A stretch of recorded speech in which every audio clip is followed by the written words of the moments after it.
1998년 10월 12일 새벽 4시 37분 경기도 가평군 청평면 외곽을 가로지르는 오래된 수로 위로 차가운 가을비가 내리고 있었다. 밤새 이어진 비 때문에 산비탈에서는 흙탕물이 흘러내렸고 가로등 하나 없는 좁은 도로는 검은 진흙과 젖은 낙엽으로 뒤덮여 있었다. 수로 건너편에서 투망을 걷던 66살의 어부 최봉수는 처음에 그 소리를 바람이 우는 소리라고 생각했다. 길게 한 번, 짧게 2번, 잠시 멈췄다가 다시 길게 한 번. 소리는 규칙적으로 반복되지 않았다. 물속 어딘가에서 마지막 힘을 짜내듯 불규칙하게 끊겼다. 최봉수는 낚싯대를 내려놓고 귀를 기울였다. 산에서 불어오는 바람 사이로 낮고 둔탁한 자동차 경적이 다시 울렸다. 이번에는 분명했다. 소리는 수로 아래에서 올라오고 있었다. 그는 손전등을 들고 젖은 비탈을 조심스럽게 내려갔다. 빗물에 씻긴 흙이 장화 밑에서 미끄러졌다. 몇 걸음 내려갔을 때 손전등 불빛이 수면 위에 검은 물체를 스쳤다. 승용차의 지붕이었다. 차량은 도로에서 약 7m 아래로 떨어진 채 왼쪽으로 기울어 있었다. 뒷부분은 이미 물속에 잠겼고 앞 유리와 차체 일부만 수면 위에 드러나 있었다. 전조등 한쪽이 희미하게 깜빡였고 경적은 물을 먹은 듯 갈라진 소리를 냈다. 최봉수는 차를 향해 소리쳤다. 안에 사람 있습니까? 대답은 없었다. 그가 조금 더 가까이 다가가자 차량 안쪽에서 무언가가 천천히 움직이는 것처럼 보였다. 흙탕물에 잠긴 유리 너머로 창백한 손 하나가 떠올랐다가 다시 아래로 가라앉았다. 최봉수는 그대로 주저앉을 뻔했다. 그는 급히 도로 위로 올라가 인근 양식장의 공중전화를 사용해 경찰에 신고했다. 차가 물에 빠졌습니다. 사람이 안에 있는 것 같습니다. 빨리 와주십시오. 아직 경적이 울리고 있습니다. 신고를 받은 청평파출소 경찰관들과 가평소방서 구조대가 현장에 도착한 시각은 새벽 5시 8분이었다. 그때는 경적 소리도 완전히 멈춘 뒤였다. 구조대원들은 수로에 로프를 설치하고 차량 쪽으로 내려갔다. 물살은 예상보다 빨랐다. 밤새 내린 비로 숨은 상류의 수위가 올라가면서 차체가 조금씩 깊은 곳으로 밀리고 있었다. 운전석 문은 심하게 찌그러져 열리지 않았다. 뒷문 2개도 잠겨 있었다. 구조대원이 쇠지렛대로 오른쪽 뒷문을 뜯어냈을 때 차량 안에 고여있던 탁한 물이 한꺼번에 쏟아져 나왔다. 가장 먼저 발견된 사람은 운전기사 박동식이었다. 그는 운전석과 핸들 사이에 몸이 끼인 채 고개를 숙이고 있었다. 앞 유리는 거미줄처럼 갈라져 있었고 그의 이마와 관자놀이에는 심한 충격 흔적이 남아 있었다. 양손은 여전히 운전대를 꽉 붙들고 있었다. 손가락 마디가 하얗게 굳어 있었고 오른쪽 손등에는 유리 파편에 긁힌 자국이 여러 개 보였다. 뒷좌석에서는 21살 한준혁과 19살 한서연이 발견됐다. 준혁은 뒷좌석 중앙에 쓰러져 있었다. 왼쪽 어깨와 머리 부분이 앞좌석에 부딪힌 상태였고 한쪽 팔은 서연의 몸을 감싸고 있었다. 마지막 순간까지 여동생을 붙잡고 있었던 것처럼 보였다. 서연은 오른쪽 뒷문과 좌석 사이 좁은 공간에 끼어 있었다. 안전벨트는 풀려 있었지만 문은 열리지 않은 상태였다. 그녀의 손톱 밑에는 검은 고무 조각과 투명한 유리가루가 깊이 박혀 있었다. 오른쪽 창문 안쪽에는 손바닥 자국이 수십 개 남아 있었다. 한두 번 두드린 흔적이 아니었다. 유리 아래쪽에는 손톱으로 긁은 가느다란 자국이 겹겹이 이어져 있었다. 손잡이 주변의 플라스틱은 부러져 있었고 문 잠금 장치에는 피가 묻어 있었다. 서연은 차량이 물에 빠진 뒤에도 상당 시간 의식이 있었던 것으로 보였다.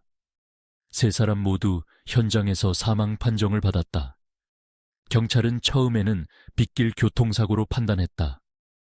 도로가 좁고 젖어 있었으며 사고 지점에는 제대로 된 방호벽도 설치되어 있지 않았다. 운전자가 급커브에서 미끄러져 수로로 추락했다는 설명은 충분히 가능해 보였다. 그러나 현장에 도착한 경기지방경찰청 강력계 서태진 반장은 도로 가장자리 앞에서 걸음을 멈췄다. 그는 빗물에 지워져가는 타이어 자국을 한동안 내려다봤다. 사고 차량의 바퀴 자국은 도로 중앙에서 시작해 수로 방향으로 곧게 밀려 있었다. 정상적으로 미끄러진 차량이라면 곡선을 그리거나 회전 흔적이 남아야 했다. 하지만 이 자국은 마치 뒤에서 강한 힘으로 떠밀린 것처럼 거의 직선이었다. 그 뒤쪽에는 더 넓고 깊은 타이어 자국이 두 줄로 남아 있었다. 대형 차량의 흔적이었다. 서태지는 쪼그려 앉아 젖은 아스팔트 위에 흩어진 파편을 집어들었다. 검은 승용차의 도장과 다른 짙은 청색 페인트 조각이었다. 뒤에서 받은 겁니다. 옆에 있던 지역 경찰관이 물었다. 뺑소니 말입니까? 서태지는 대답하지 않고 수로 아래로 내려갔다. 승용차 뒤쪽은 트렁크가 안으로 밀려 들어갈 정도로 찌그러져 있었다. 충격 지점은 한 곳이 아니었다. 왼쪽과 중앙, 오른쪽에 서로 다른 높이의 함몰 자국이 남아 있었다. 한 번 부딪힌 것이 아니었다. 누군가 여러 차례 차를 들이받았다. 운전자가 길을 잃고 미끄러진 게 아닙니다. 서태진이 낮게 말했다. 도망치고 있었어요.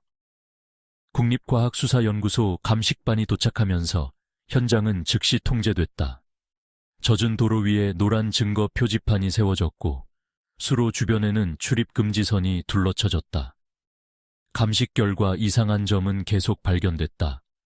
운전석 브레이크 페달은 끝까지 눌린 상태로 고정되어 있었다. 타이어에는 제동 흔적이 선명하게 남아 있었다. 박동식은 사고 직전까지 필사적으로 차를 세우려 했다. 차량 오른쪽 뒷문의 잠금 장치도 비정상적이었다. 안쪽 손잡이는 부러져 있었지만 잠금소의 자체는 외부에서 강제로 고정된 흔적을 보였다. 단순한 충격으로 잠긴 것이 아니라 누군가 미리 장치를 손댔을 가능성이 있었다. 더 결정적인 물건은 앞좌석 아래에서 발견됐다. 검은색 차량용 전화기였다. 1990년대 후반에도 흔치 않은 고급 장비였다. 충격을 받은 뒤 전원이 꺼졌지만 내부 기록 장치는 일부 살아있었다. 전화기는 사고 직후 긴급번호 연결을 시도했다. 통화는 정확히 47초 동안 유지된 뒤 끊겼다. 경찰은 이동통신사의 협조를 받아 통화 내용을 복원했다. 첫 부분에는 빗소리와 엔진 소음이 들렸다. 곧이어 박동식의 다급한 목소리가 녹음되어 있었다. 준혁 도련님, 고개 숙이십시오. 뒷차가 계속 붙습니다. 여성의 비명, 급격하게 올라가는 엔진음, 그리고 첫 번째 충돌음이 들렸다. 차량 안에서 한준혁이 외쳤다. 아저씨, 저 차 누가 타고 있어요? 박동식이 숨을 몰아쉬며 대답했다. 모르겠습니다. 계속 따라옵니다. 경찰에 전화하십시오. 두 번째 충격은 첫 번째보다 훨씬 강했다. 유리가 깨지는 소리와 함께 한서연이 비명을 질렀다. 오빠. 박동식은 차량을 멈추려 했지만 엔진음은 더 거칠어졌다. 뒷차가 다시 가속하고 있었다. 그 다음에는 금속이 비틀리는 소리, 방호벽이 부러지는 소리, 짧은 정적이 이어졌다. 차량이 수로로 떨어지는 순간이었다. 물속에 처박힌 전화기에서는 한동안 둔탁한 소리만 들렸다. 누군가 기침했고 한준혁이 여동생의 이름을 반복해서 불렀다. 서연아, 눈 떠. 서연아, 정신 차려. 박동식의 목소리도 희미하게 섞였다.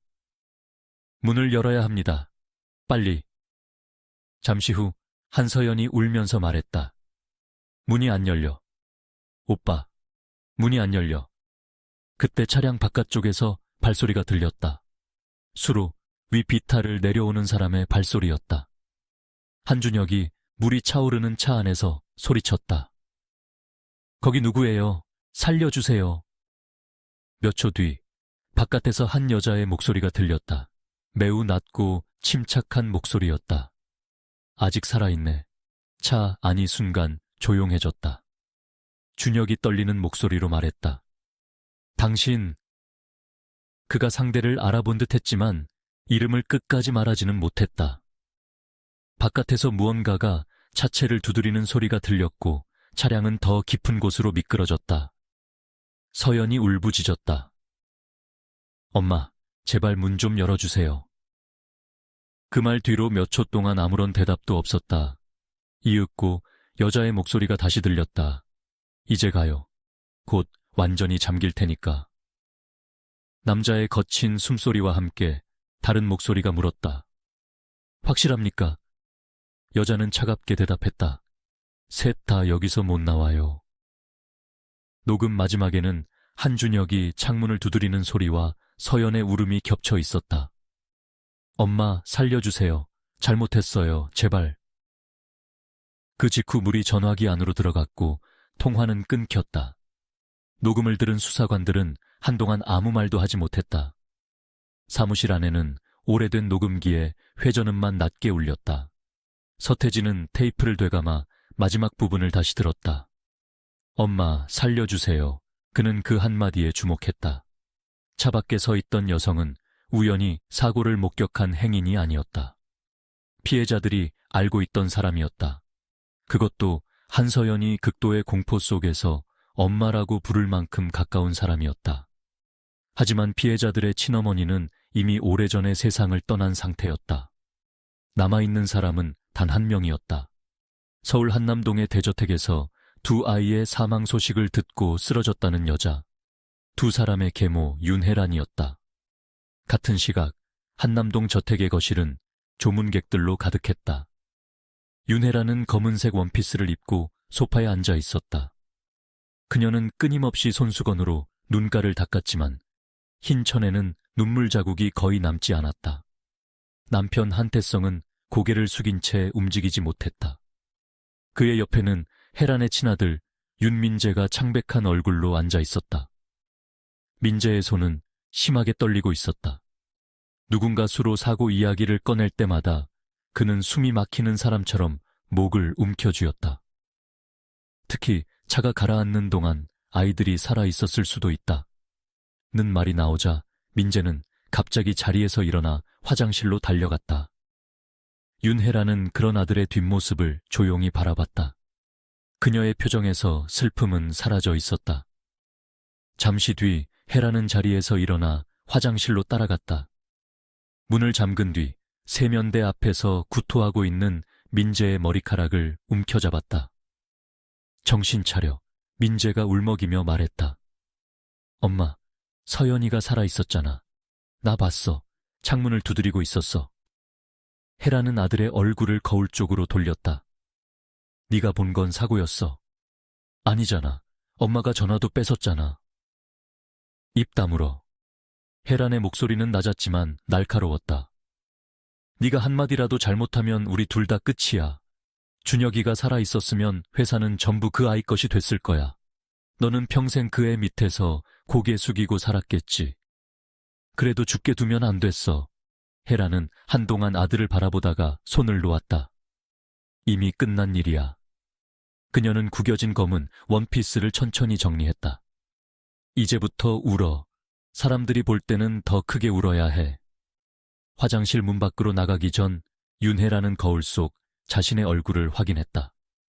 눈가를 손가락으로 세게 문질러 붉게 만든 뒤 다시 슬픔에 잠긴 어머니의 표정을 지었다. 그날 오전 9시 20분, 서태진 반장은 한남동 저택 앞에 도착했다.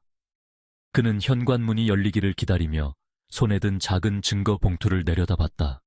봉투 안에는 사고 차량 뒤편에서 채취한 짙은 청색 페인트 조각이 들어있었다. 저택 차고 안에는 앞 범퍼가 천으로 덮인 짙은 청색 화물차 한 대가 세워져 있었다. 서태진은 화물차 앞에 묻은 진흙을 바라봤다. 서울에서는 보기 어려운 붉은색 산악 토양이었다. 정평수로 주변에서 채취한 흙과 같은 색이었다. 현관문이 열렸다. 눈이 붉어진 윤혜란이 검은 옷차림으로 그를 맞았다. 무슨 일로 오셨습니까? 서태지는 그녀의 얼굴을 바라보며 경찰 신분증을 내밀었다. 어젯밤 사고에 대해 몇 가지 확인할 것이 있습니다. 윤혜란은 고개를 숙였다. 무엇이든 말씀드리겠습니다. 아이들을 죽인 사람을 꼭 잡아주세요. 서태지는 차고 안의 화물차를 다시 한번 바라봤다. 그리고 조용히 말했다. 그럴 생각입니다. 그 순간 저택 안쪽에서 유리컵이 바닥에 떨어져 깨지는 소리가 났다. 윤민재가 두 사람의 대화를 듣고 있었다. 그의 얼굴에는 가족을 잃은 사람의 슬픔이 아니라 모든 비밀이 이미 들통난 사람의 공포가 떠올라 있었다. 한남동 저택의 차고 안에는 짙은 청색 화물차가 조용히 서 있었다. 차량 앞부분은 낡은 회색 천으로 덮여 있었고 바닥에는 아직 마르지 않은 흙탕물이 길게 떨어져 있었다. 서태진 반장은 현관 앞에 선 채 화물차와 윤혜란의 얼굴을 번갈아 바라봤다. 혜란은 검은 원피스를 입고 있었다. 머리카락은 단정히 묶여 있었고 눈가도 붉게 부어 있었다. 그러나 가까이에서 보니 그녀의 눈에는 눈물보다 피로와 경계심이 더 짙게 배어 있었다.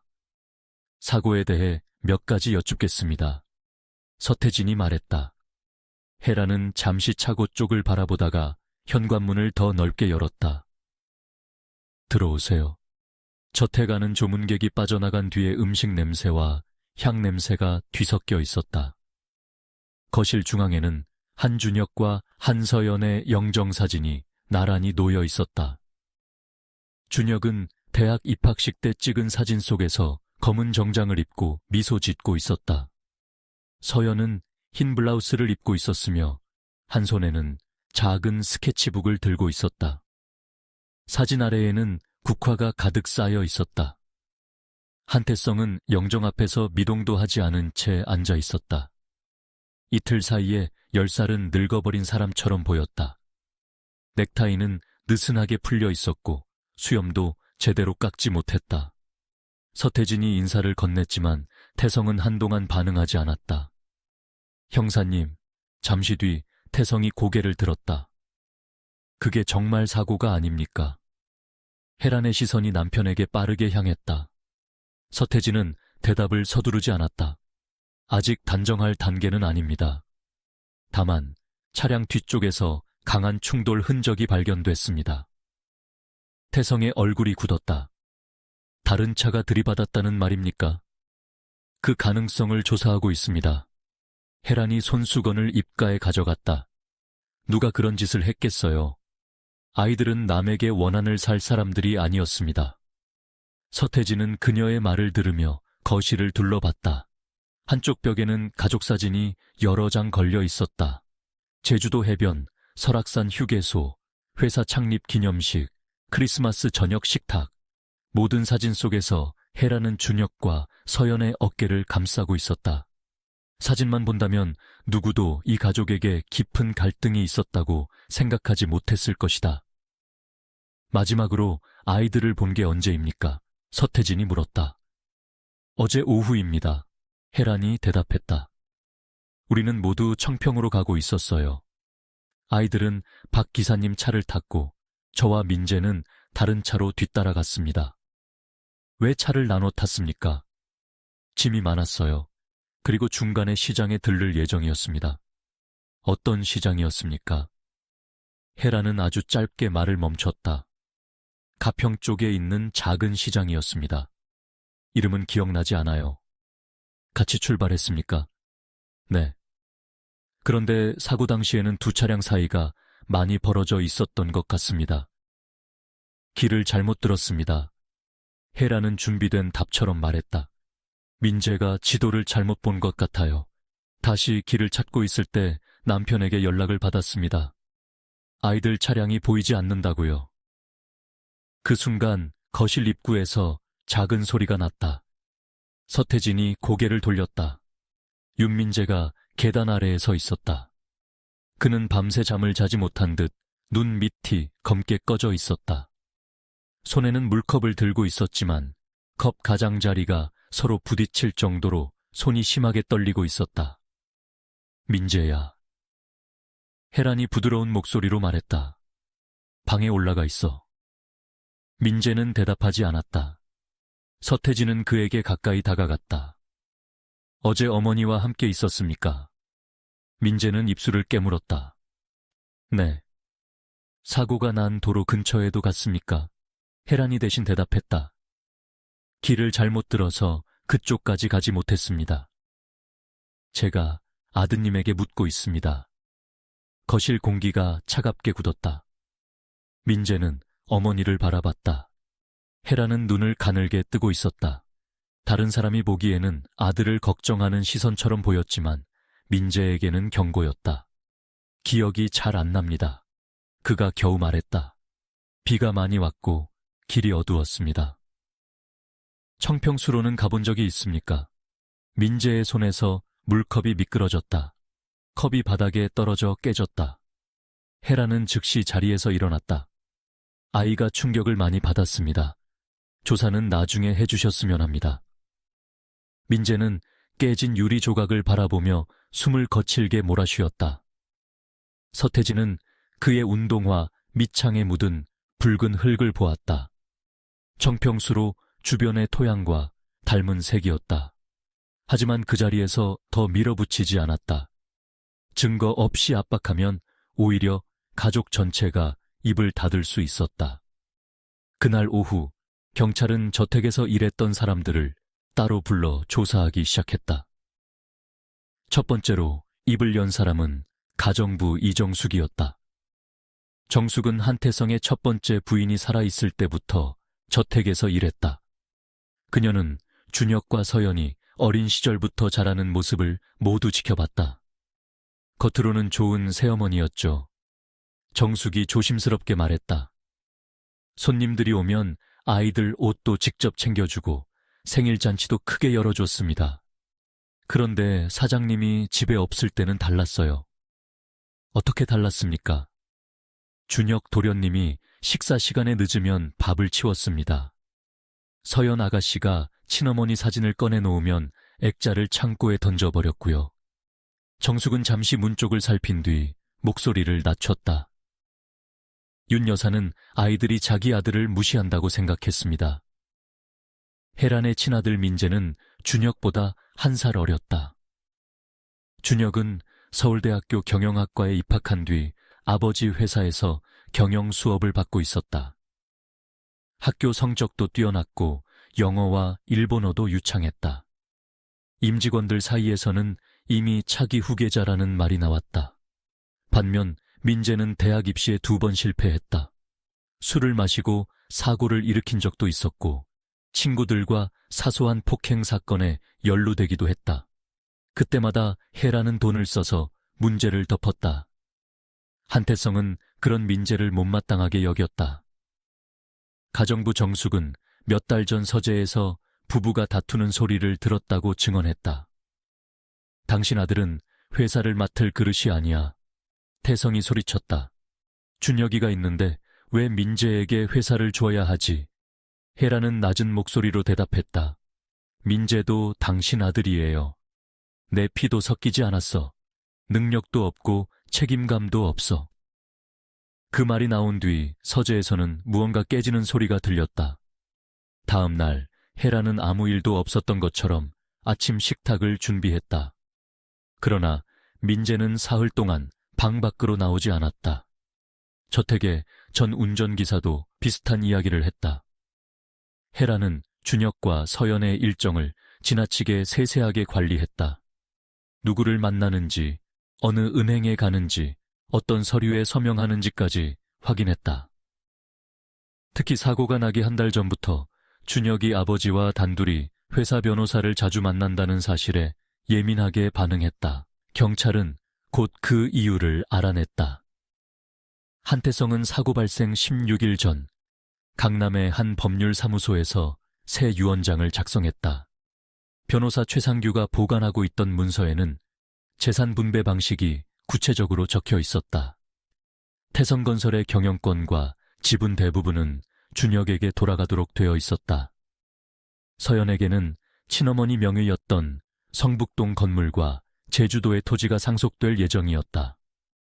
혜란에게는 한남동 저택의 거주권과 일정 금액의 생활비가 지급됐지만 회사 경영에 개입할 권한은 없었다. 민재에게 돌아가는 것은 별도의 교육기금과 작은 상가 건물 하나뿐이었다. 변호사는 유언장을 작성한 날의 일을 기억하고 있었다. 한 회장님은 준혁 씨가 회사를 맡아야 한다고 확신했습니다. 서연 씨에게도 친어머니 몫의 재산을 돌려줘야 한다고 말했고요.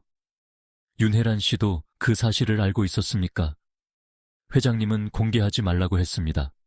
하지만 며칠 뒤 누군가 제 사무실에 전화를 걸어 유언장 내용을 물었습니다. 누구였습니까? 남자 목소리였습니다. 낮고 거친 목소리였어요. 자신을 한 회장님의 비서라고 소개했습니다. 그러나 한태성의 비서는 그런 전화를 한 적이 없었다. 전화를 건 사람은 유언장에 준혁과 서연의 이름이 들어있는지 집요하게 물었다. 특히 두 사람이 동시에 사망할 경우 재산이 누구에게 넘어가는지 질문했다. 변호사는 답변을 거부했다. 그러자 상대는 전화를 끊기 전 이상한 말을 남겼다. 자식이 사라지면 유언장도 의미가 없어지는 것 아닙니까? 경찰은 즉시 저택의 전화 기록을 확인했다. 그 전화가 걸려온 시각, 집 안에서는 윤혜란 혼자 있었던 것으로 확인됐다. 더 이상한 사실은 저택 서재의 금고에서 발견됐다. 유언장 원본은 변호사가 보관하고 있었지만 한태성이 갖고 있던 복사본은 서재 금고 안에 있었다. 금고에는 억지로 열려고 한 흔적이 없었다. 그러나 복사본의 준혁과 서연 이름 옆에는 붉은색 연필로 여러 차례 선이 그어져 있었다. 서연의 이름은 종이가 찢어질 정도로 짓눌러 지워져 있었다. 경찰은 저택 내부의 쓰레기통과 벽난로도 조사했다. 벽난로 재 속에서는 절반쯤 타버린 종이 한 장이 나왔다. 복원된 부분에는 청평 지역의 도로, 지도와 수로 깊이를 표시한 숫자가 남아 있었다. 사고가 난 지점에는 검은색 원이 그려져 있었다.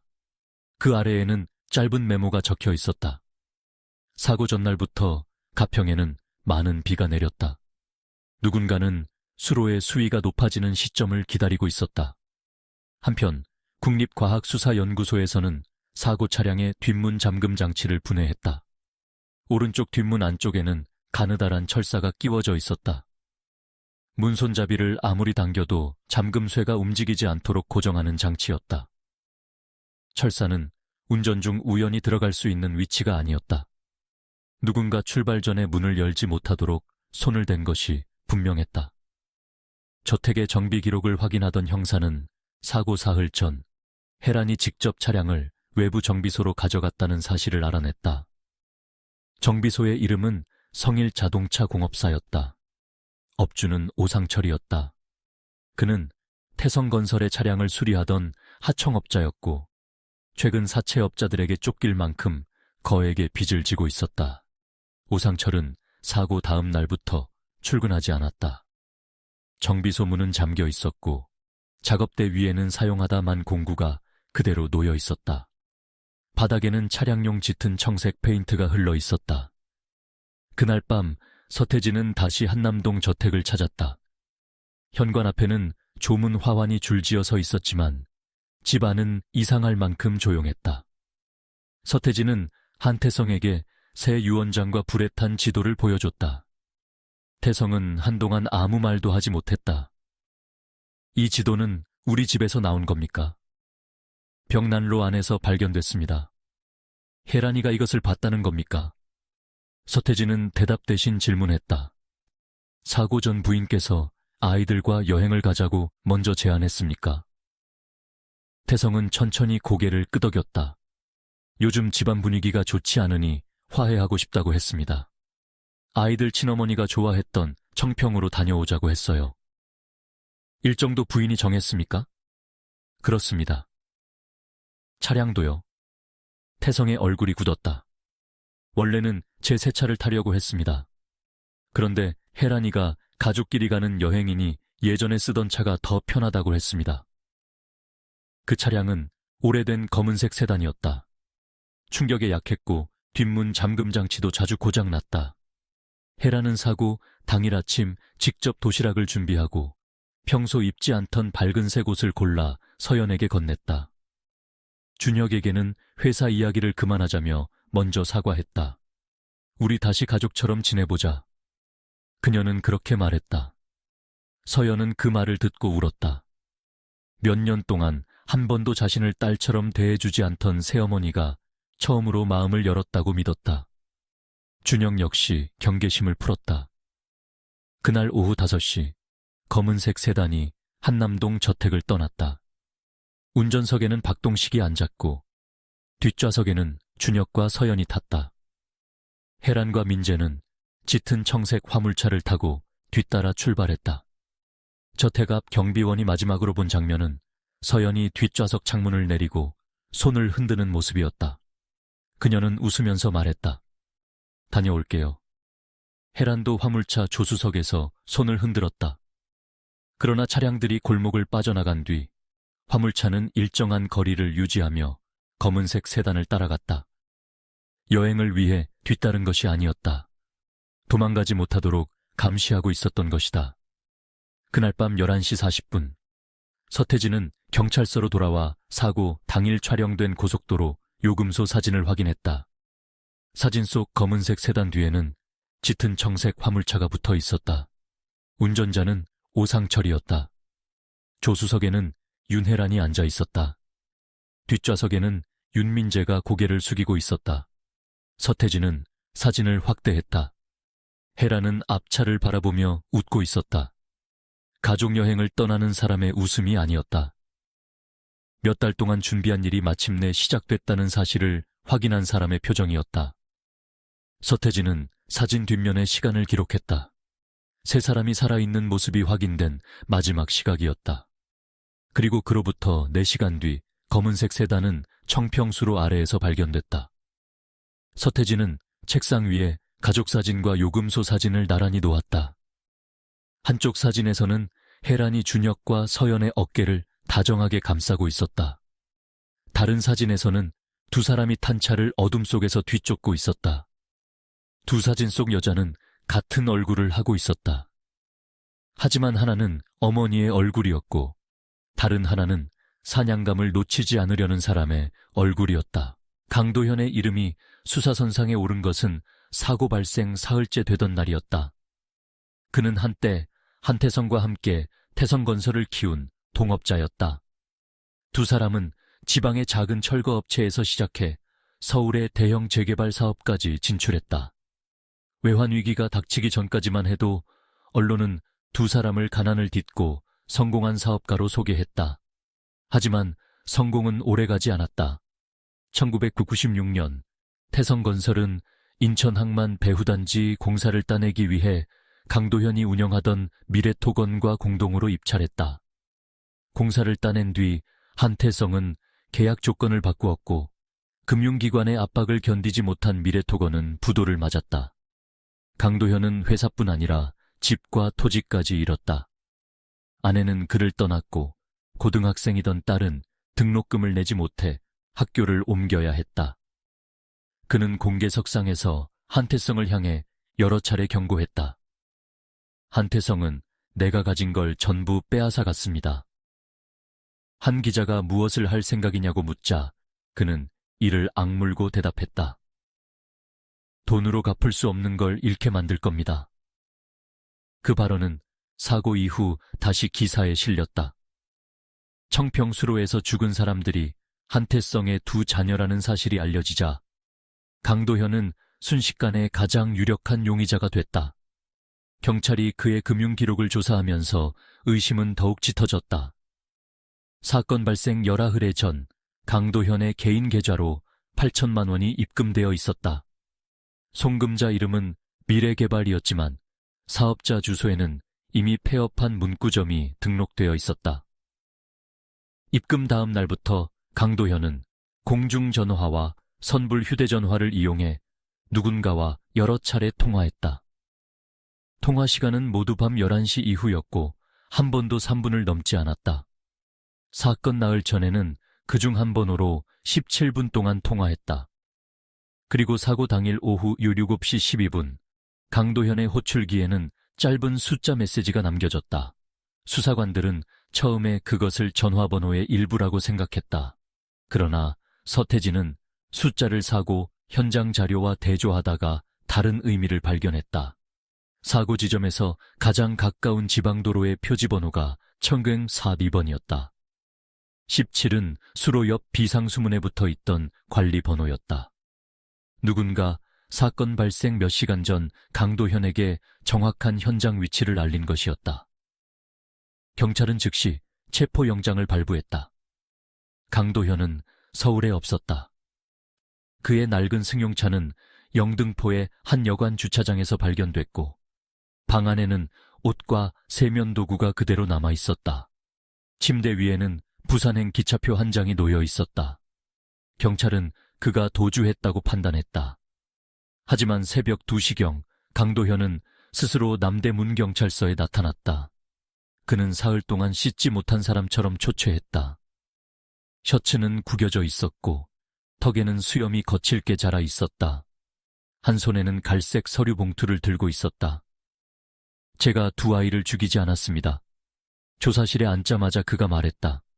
서태지는 그의 앞에 통장 사본과 호출기 기록을 내려놓았다. 그렇다면 이 돈은 뭡니까?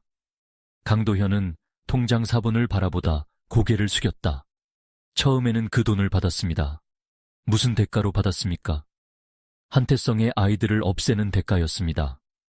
조사실 안의 형사들이 동시에 강도현을 바라봤다. 서태지는 표정을 바꾸지 않았다. 계속 말씀하십시오. 강도현은 입술을 죽였다. 첫 연락은 9월 18일 밤에 걸려왔다. 상대는 자신을 한태성에게 원한이 있는 사람이라고 소개했다.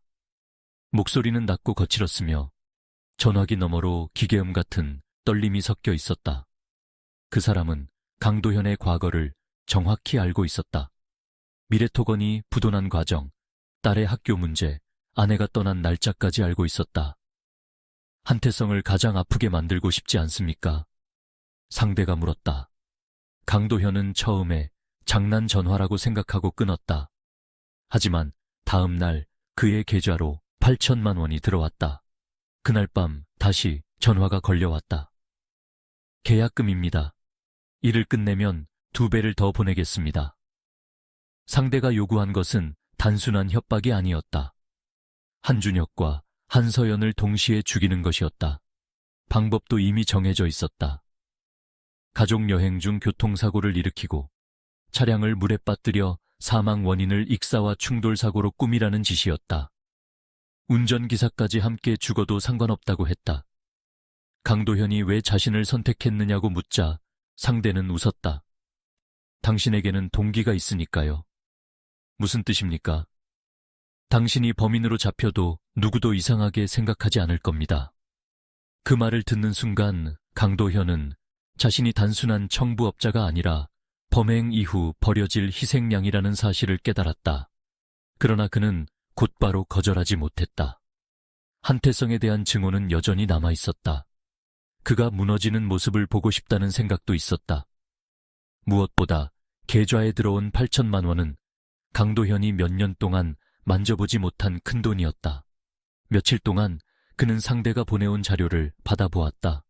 준혁의 학교 일정, 서연의 미술학원 시간, 가족 운전기사 박동식의 출퇴근 경로, 청평수로 주변의 도로 지도, 비가 많이 내린 뒤 수위가 얼마나 올라가는지 적힌 메모. 자료는 가족 내부에 있는 사람이 아니면 알 수 없을 정도로 구체적이었다. 당신은 누구입니까? 강도현이 통화 중 물었다. 상대는 대답하지 않았다. 한태성 집안 사람입니까? 잠시 침묵이 흘렀다. 상대는 낮은 목소리로 말했다. 알 필요 없습니다. 아이 둘이 없어지면 모든 것이 제자리로 돌아갑니다. 그 문장이 강도현의 마음에 걸렸다. 복수하려는 외부인이라면 한태성을 파괴한다고 말했을 것이다. 그러나 상대는 모든 것이 제자리로 돌아간다고 표현했다. 그것은 가족 안에서 자신의 위치를 빼앗겼다고 믿는 사람의 말처럼 들렸다. 사건 엿새 전 강도현은 최종적으로 제안을 거절했다. 그는 받은 돈을 돌려주겠다고 했지만 상대는 계좌번호를 알려주지 않았다. 대신 조용히 말했다. 당신이 하지 않아도 할 사람은 있습니다. 강도현은 그 말을 허세라고 생각했다. 그러나 사건 당일 밤 뉴스에서 청평수로 사고를 본 순간 그는 상대가 실제로 계획을 실행했다는 사실을 깨달았다. 다음 날부터 경찰이 자신을 추적하기 시작했다. 누군가는 강도현이 작성하지 않은 협박문을 한태성의 회사로 보냈다. 영등포 여관에는 그가 사용하지 않은 차량용 장갑과 청평 지역 지도가 놓여 있었다. 그의 승용차 트렁크에서는 피해 차량과 같은 검은색 도장 조각까지 발견됐다. 강도현은 자신에게 누명을 씌우기 위한 준비가 이미 끝났다는 사실을 알고 도망쳤다. 그렇다면 왜 지금 자수했습니까? 서태진이 물었다. 강도현은 가져온 서류 봉투를 열었다. 안에는 작은 카세트 테이프 3개와 낡은 수첩이 들어 있었다. 통화를 녹음했습니다. 그는 언젠가 상대가 자신마저 제거할 수 있다고 생각해 2번째 통화부터 녹음기를 전화기에 연결했다. 경찰은 즉시 테이프를 재생했다. 심한 잡음 뒤로 강도현의 목소리가 들렸다. 아이들까지 건드릴 생각은 없습니다. 이어 변조된 목소리가 흘러나왔다. 그 아이들이 살아있으면 한태성은 아무것도 잃지 않습니다. 운전기사도 차에 탄다면서요. 그 사람까지 살아남으면 곤란합니다. 3사람을 전부 죽이라는 겁니까? 잠시 뒤 상대가 대답했다. 차가 충분히 깊이 잠기면 누구도 나오지 못합니다. 서태진은 녹음기를 멈췄다. 청평수로 사고 당시 차량용 전화에 녹음된 목소리와 매우 비슷했다. 두 음성 모두 남성처럼 낮게 변조되어 있었지만 말끝을 올리는 습관과 특정 자음을 길게 발음하는 방식이 같았다. 더 중요한 부분은 3번째 테이프에서 발견됐다. 강도현이 범행을 거절하자 상대가 감정을 억누르지 못하고 빠르게 말했다. 그 순간 변조장치가 잠깐 끊겼다. 1초도 되지 않는 짧은 순간이었지만 본래 목소리의 일부가 녹음됐다. 여성의 목소리였다. 국립과학수사연구소 음성분석실은 해당 구간을 수십 번 증폭했다. 완전히 복원할 수는 없었지만 한 문장은 비교적 선명했다. 내 아들은 언제까지 그 집에서 남의 자식 취급을 받아야 합니까? 그 말을 들은 김은주 수사관은 즉시 한남동 가족관계를 다시 검토했다. 한태성에게는 친아들 준혁과 의부사들 민재가 있었다. 자신의 아들이 남의 자식 취급을 받고 있다고 느낄 사람은 많지 않았다. 수사는 다시 윤혜란에게 향했다. 그러나 서태진은 아직 그녀를 체포하지 않았다. 녹음 속 목소리가 혜란과 유사하다는 사실만으로는 부족했다. 범행에 사용된 차량도 직접 운전한 사람도 확인되지 않았다. 김은주는 8천만 원의 출처를 추적했다. 미래개발은 서류상 대표가 김봉례라는 73살 노인이었다. 주소를 찾아가 보니 김봉례는 경기도 양평의 요양원에 입원해 있었다.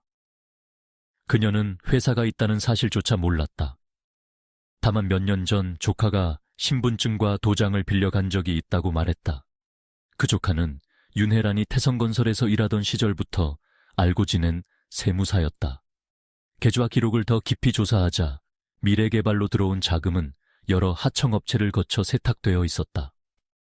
최초의 자금은 태성건설이 보유한 비자금 계좌에서 빠져나왔다. 그 계좌에 접근할 수 있었던 사람은 한태성과 재무이사, 그리고 과거 회사의 자금 관리를 맡았던 윤혜란 뿐이었다. 혜란은 결혼 후 회사에서 물러났지만 비밀번호는 변경되지 않았다. 사건 한 달 전 누군가 그 계좌에서 현금 2억 5천만 원을 인출했다. 그중 8천만 원은 강도현에게 전달됐다. 나머지 1억 7천만 원은 사라졌다. 경찰은 그 돈이 실제 범행을 수행한 사람에게 지급됐을 가능성이 크다고 판단했다. 김은주는 한남동 저택의 통화 기록과 강도현에게 연락한 선불전화의 위치를 대조했다. 전화는 모두 서로 다른 공중전화에서 걸려왔다. 강남, 용산, 성동, 남양주 등 장소도 일정하지 않았다. 하지만 통화 직전이나 직후마다 같은 번호로 짧은 호출이 들어왔다. 그 번호는 성일자동차 공업사 명의였다.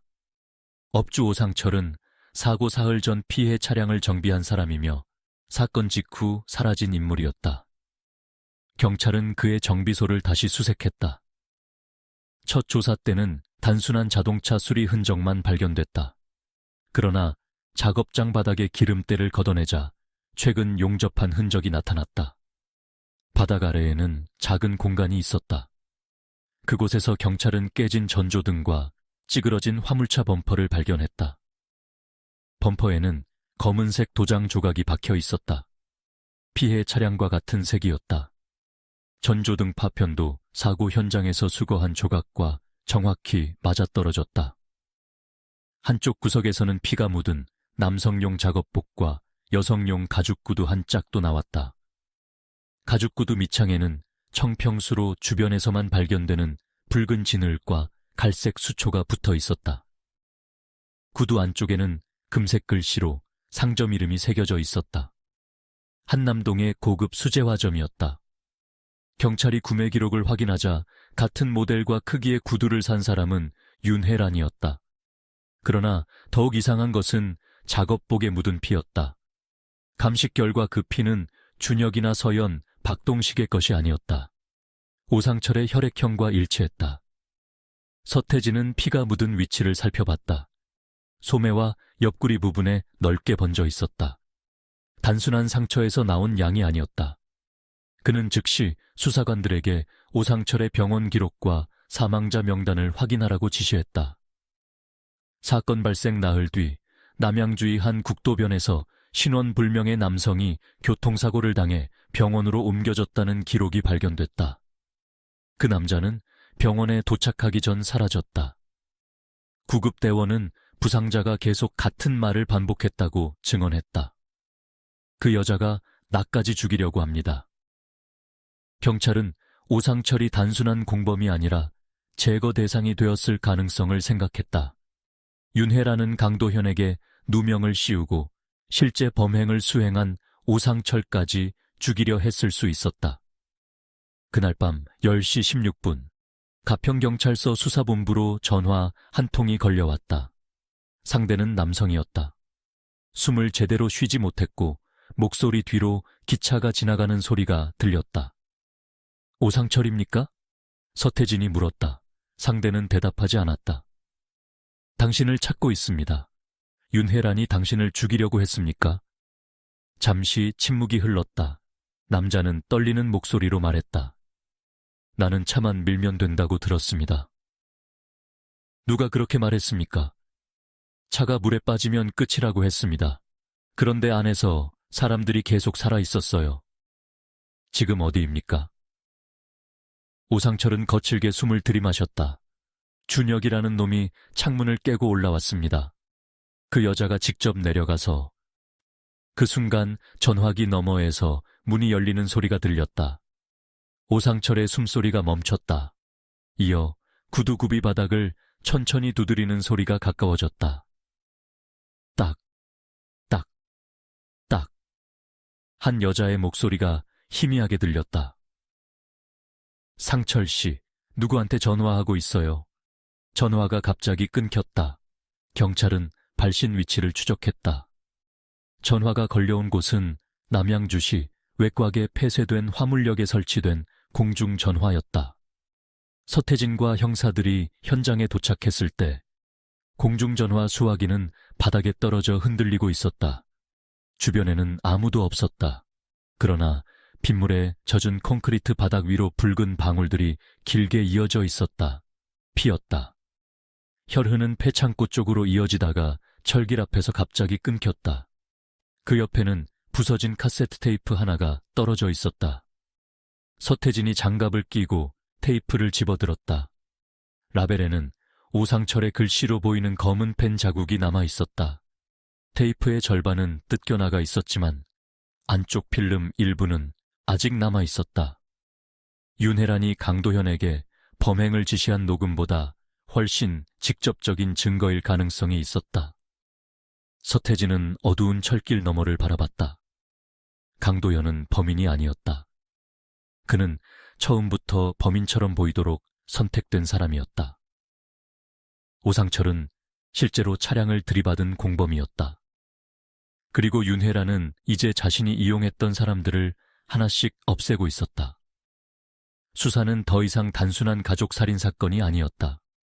살아있는 증인을 먼저 찾아내느냐, 윤혜란이 먼저 입을 막느냐의 싸움이 시작된 것이다. 1998년 10월 11일 오후 5시 03분 한남동 저택의 철문이 열리자 검은색 세단 한 대가 천천히 골목으로 빠져나왔다. 운전석에는 박동식이 앉아 있었고 뒷좌석에는 한준혁과 한서연이 나란히 타고 있었다. 서연은 창문을 내린 채 경비원에게 손을 흔들었다. 아저씨, 다녀올게요. 그날 그녀는 윤혜란이 직접 골라준 연한 아이보리색 코트를 입고 있었다. 평소 자신에게 관심조차 보이지 않던 새어머니가 옷까지 준비해준 것이 기뻤는지 서연의 얼굴에는 오래간만에 밝은 미소가 떠올라 있었다. 세단이 골목 끝을 돌아 사라진 뒤 짙은 청색 화물차가 저택을 출발했다. 운전자는 오상철이었다. 윤혜란은 조수석에 앉았고 윤민재는 뒷좌석에 몸을 웅크리고 있었다. 좌석 아래에는 굵은 견인용 쇠사슬과 작업용 장갑, 작은 쇠망치, 절단기가 들어있는 검은 가방이 놓여 있었다. 민재는 출발 전부터 그 가방을 몇 번이나 바라봤다. 저건 왜 가져가는 거야? 그가 묻자 혜란은 아무렇지 않게 대답했다. 차가 산길에서 고장날 수도 있으니까. 그런데 왜 상철 아저씨가 운전해? 엄마가 부탁할 일이 있어. 민재는 더 묻지 않았다. 혜란은 아들에게 이번 여행이 단지 준혁과 서연을 겁주기 위한 것이라고 말했다.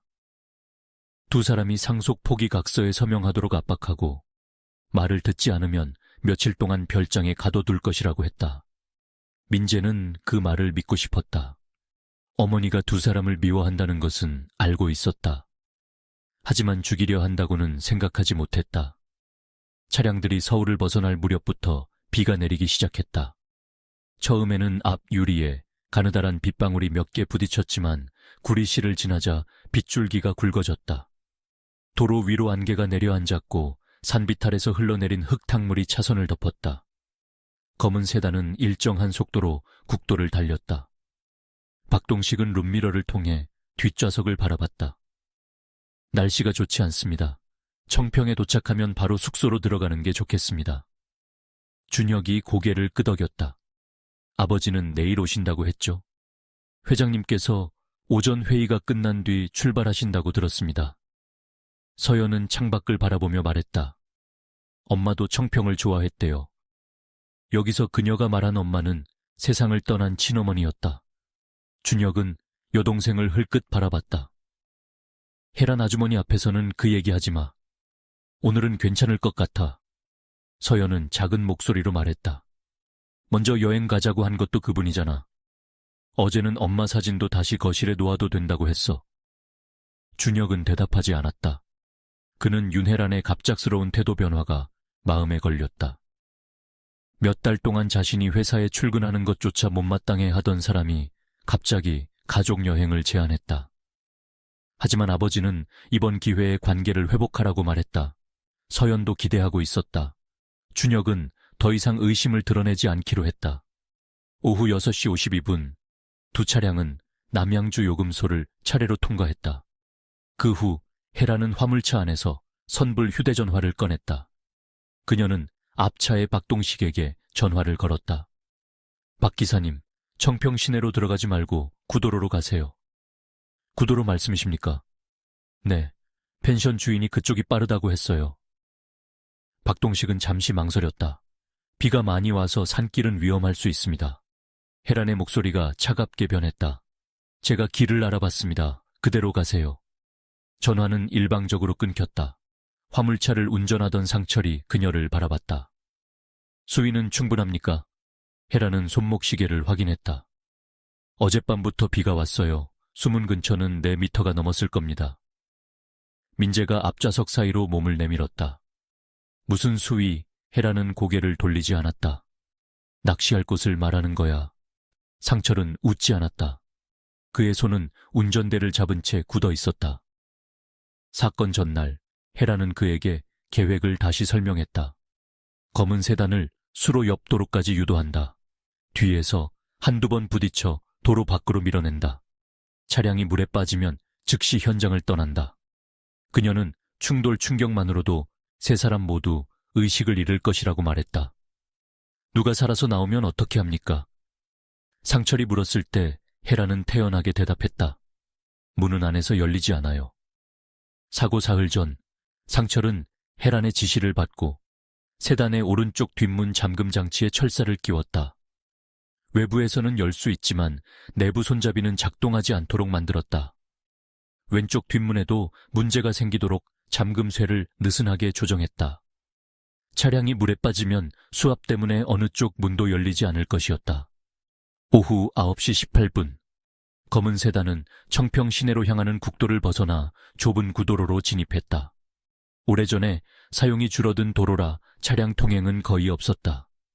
왼쪽에는 어두운 산비탈이 솟아 있었고 오른쪽 아래로 검은 수로가 이어졌다. 도로에는 가로등도 방호벽도 거의 없었다. 박동식은 속도를 줄였다.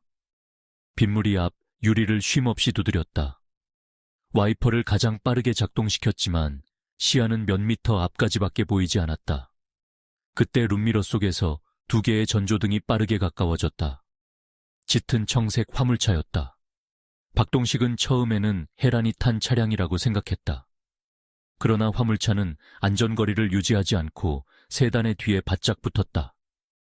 전조등을 반복해서 켰다 껐다 하며 압박했다. 준혁이 뒤를 돌아봤다. 혜란 아주머니 차 맞죠? 서연도 뒷유리 너머를 바라봤다. 빗물과 불빛 때문에 내부는 보이지 않았다. 하지만 조수석에 앉은 사람의 윤곽은 확인할 수 있었다. 준혁은 차량용 전화기를 들었다. 그 순간 화물차가 처음으로 세단의 뒤를 들이받았다. 쿵 하는 충격과 함께 서연의 몸이 앞으로 튕겼다. 박동식은 운전대를 붙잡고 간신히 차선을 유지했다. 뭐 하는 겁니까? 그는 룸미러를 보며 소리쳤다. 화물차는 속도를 늦추지 않았다. 준혁이 혜란에게 전화를 걸었지만 신호만 이어질 뿐 받지 않았다. 두 번째 충돌은 더 강했다. 뒷유리가 산산조각 났다. 유리 파편이 좌석과 바닥으로 쏟아졌고 서연은 팔로 얼굴을 가린 채 비명을 질렀다. 박동식은 브레이크를 밟았다. 그러나 화물차는 세단의 뒤에 붙은 채 계속 밀어붙였다. 고개 숙이십시오. 박동식이 소리쳤다. 준혁은 서연을 감싸 안았다. 아저씨, 저 차 안에 혜란 아주머니가 있어요. 박동식은 대답하지 못했다. 그도 룸미러를 통해 조수석의 얼굴을 보았다. 번개가 칠 때마다 윤혜란의 창백한 얼굴이 순간적으로 드러났다. 그녀는 앞차를 바라보며 조금도 놀라지 않은 표정으로 앉아 있었다. 오히려 상철에게 무언가를 지시하고 있었다. 박동식은 그제야 모든 것을 이해했다. 그는 가속 페달을 밟았다. 세단은 젖은 도로 위에서 미끄러지며 앞으로 튀어나갔다. 그러나 오래된 차량은 화물차의 힘을 벗어나지 못했다. 도로 앞쪽에는 급격하게 좁아지는 구간이 있었다. 오른쪽 방호벽 너머는 수심이 가장 깊은 수문 근처였다. 박동식은 반대편 산벽 쪽으로 차를 붙이려 했다. 상철이 화물차를 다시 가속했다. 세 번째 충돌이 일어났다. 세단의 뒤쪽이 크게 흔들리며 오른쪽으로 밀렸다. 타이어가 젖은 낙엽 위에서 헛돌았다. 박동식은 브레이크를 끝까지 밟았지만 차체는 멈추지 않았다. 준혁은 전화기를 붙잡고 긴급번호를 눌렀다. 경찰이죠? 지금 청평 구도로인데 뒤에서 차가 계속 들이받고 있습니다. 주소를 말하기도 전에 네 번째 충격이 덮쳤다. 이번에는 화물차의 왼쪽 앞부분이 세단의 오른쪽 뒤를 비스듬히 밀어냈다. 차량이 반바퀴 회전했다. 서연이 문 쪽으로 내던져졌고 머리를 유리에 부딪혔다. 준혁은 여동생의 이름을 불렀지만 그녀는 대답하지 않았다. 세단 앞바퀴가 도로 가장자리를 벗어났다. 박동식은 마지막 순간 운전대를 왼쪽으로 꺾었다. 차량이 잠시 멈추는 듯했다. 앞바퀴는 도로에 걸쳐 있었지만 뒤쪽은 이미 수로 쪽으로 기울어져 있었다. 박동식이 문을 열려고 했다. 잠겨 있었다. 빨리 내리셔야 합니다. 그가 외쳤다. 하지만 화물차가 다시 후진했다. 그리고 마지막으로 전속력으로 돌진했다. 충돌음과 함께 방호벽이 부러졌다. 검은 세단은 허공으로 밀려나 수로 아래로 떨어졌다. 차량 앞부분이 먼저 수면에 부딪혔다. 차체가 한 번 크게 뒤집힌 뒤 왼쪽으로 기울었다. 차 안으로 물이 밀려들었다. 박동식은 핸들에 가슴과 머리를 부딪혔지만 의식을 잃지 않았다. 그는 안전벨트를 풀고 운전석 문을 밀었다. 문은 충격으로 찌그러져 움직이지 않았다. 뒷좌석에서 준혁이 서연의 뺨을 두드렸다. 서연아, 눈 떠. 빨리. 서연이 기침하며 눈을 떴다. 물이 발목에서 무릎까지 빠르게 차올랐다. 준혁은 오른쪽 문 손잡이를 잡아당겼다. 손잡이는 움직였지만 잠금쇠가 풀리지 않았다. 몇 번 더 힘을 주자 플라스틱 손잡이가 부러져 손에 남았다. 문이 안 열려. 서연이 울먹였다. 준혁은 발꿈치로 창문을 쳤다. 한 번, 두 번. 유리는 금이 갔지만 깨지지 않았다. 박동식은 운전석 아래에 있던 작은 비상망치를 찾아 준혁에게 넘겼다. 준혁은 오른쪽 창문 모서리를 반복해서 내리쳤다. 마침내 유리에 작은 구멍이 생겼다. 그러나 외부의 물이 그 틈으로 폭발하듯 밀려들었다. 차량이 더 빠르게 가라앉기 시작했다. 박동식은 앞 유리의 갈라진 부분을 발로 밀어냈다. 유리가 일부 떨어져 나가면서 몸 하나가 겨우 통과할 정도의 공간이 생겼다. 제가 먼저 나가서 문을 열겠습니다. 그는 피를 흘리며 차량 밖으로 빠져나갔다. 수면 위로 올라온 박동식은 비탈을 향해 헤엄쳤다. 한 손으로 진흙을 붙잡고 몸을 끌어올렸다. 도로 위에는 화물차가 멈춰 있었다. 혜란과 상철이 천천히 비탈을 내려오고 있었다. 박동식은 그들을 향해 손을 뻗었다. 아이들이 안에 있습니다. 빨리 신고를. 상철은 움직이지 않았다. 혜란은 박동식의 앞에 섰다. 그녀의 구두와 코트 자락에 진흙이 튀었다. 당신이 어떻게 나왔죠? 박동식은 그 말을 듣고 얼어붙었다. 사모님. 그는 혜란의 뒤에 서 있는 상철과 화물차에 찌그러진 범퍼를 바라봤다. 당신들이 한 겁니까? 차량 안에서 준혁이 창문을 두드렸다. 아저씨. 박동식은 다시 수로로 내려가려 했다. 그 순간 혜란이 그의 젖은 코트 뒤쪽을 잡았다. 가만히 계세요. 박동식이 몸을 돌리자 혜란은 바닥에 떨어져 있던 돌을 집어 그의 머리를 내리쳤다. 박동식은 비틀거리며 무릎을 꿇었다. 상철이 놀라 뒤로 물러났다. 죽이기로 한 건 차 안에서 끝내는 거였지 않습니까? 저 사람이 살아나왔어요. 혜란은 다시 돌을 들었다. 얼굴을 봤으니 살려둘 수 없어요. 박동식은 피가 흐르는 머리를 감싸고 수로 쪽으로 기어갔다. 그는 어떻게든 아이들에게 돌아가려 했다. 혜란은 상철에게 눈짓했다. 상철은 망설이다 박동식의 팔을 붙잡았다. 두 사람은 그를 물가까지 끌고 갔다. 박동식은 마지막 힘을 다해 상철의 손을 깨물고 몸을 일으켰다. 그러나 혜란이 뒤에서 그를 밀었다. 박동식은 경사면을 굴러 수로로 떨어졌다. 그는 몇 번 수면 위로 올라오려 했지만 충격으로 힘을 잃었다. 검은 물속에서 그의 손이 잠시 흔들리다가 사라졌다. 차량 안의 준혁은 모든 장면을 보고 있었다. 그는 망치로 창문을 더 크게 깨고 상체를 밖으로 내밀었다. 왜 이러는 거예요? 해라는 수로 가장자리에 서서 그를 내려다봤다. 서연이부터 꺼내주세요. 제발. 준혁의 목소리가 갈라졌다. 제가 다 포기할게요. 회사도 재산도 필요 없어요. 서연이만 살려주세요. 서연도 차 안에서 혜란을 바라보고 있었다. 얼굴의 절반이 물에 잠긴 채 그녀는 손을 뻗었다. 엄마. 그 한마디에 혜란의 표정이 잠시 굳었다. 서연은 떨리는 목소리로 말했다. 저 잘못한 거 있으면 미안해요. 문만 열어주세요. 혜란은 대답하지 않았다. 그녀는 상철에게 쇠사슬을 가져오라고 지시했다. 화물차에 연결되어 있던 견인용 쇠사슬의 갈고리가 세단의 앞부분에 걸렸다. 상철은 불안한 얼굴로 물었다. 뭘 하려는 겁니까? 더 깊은 곳으로 밀어요. 저 안에 아직 살아있습니다. 혜란은 그를 똑바로 바라봤다. 그래서 밀라는 거예요. 상철은 움직이지 못했다. 혜란이 낮게 말했다. 지금 와서 멈추면 당신 혼자 세 사람을 죽인 게 됩니다. 돈도 없고 증거도 전부 당신 차에 있어요. 상철의 얼굴이 창백해졌다. 결국 그는 화물차로 돌아갔다. 엔진이 다시 켜졌다. 쇠사슬이 팽팽하게 당겨지면서 세단이 진흙 바닥을 긁으며 움직였다. 준혁은 차량 밖으로 빠져나오려 했지만 깨진 창문 틈에 몸이 걸렸다. 그는 한 손으로 차체를 붙잡고 다른 손으로 서연의 팔을 놓지 않았다. 오빠, 무서워. 서연이 울었다. 괜찮아. 준혁이 거짓말처럼 말했다. 내가 안 놓을게. 차량이 수로 중앙으로 끌려갔다.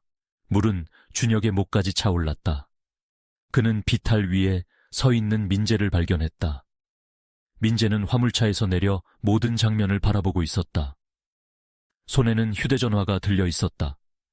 준혁이 그를 향해 소리쳤다. 민재야, 경찰에 전화해.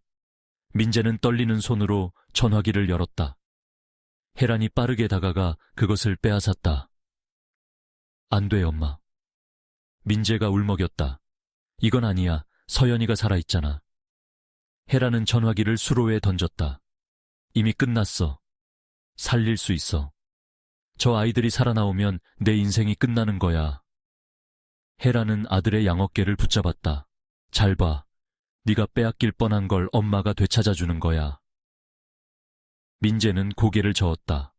수로 쪽에서 서연의 목소리가 다시 들렸다. 엄마, 살려주세요. 혜란은 천천히 몸을 돌렸다. 세단의 지붕이 수면 아래로 내려가고 있었다. 준혁은 마지막까지 서연의 얼굴을 물 위로 들어 올리려 했다.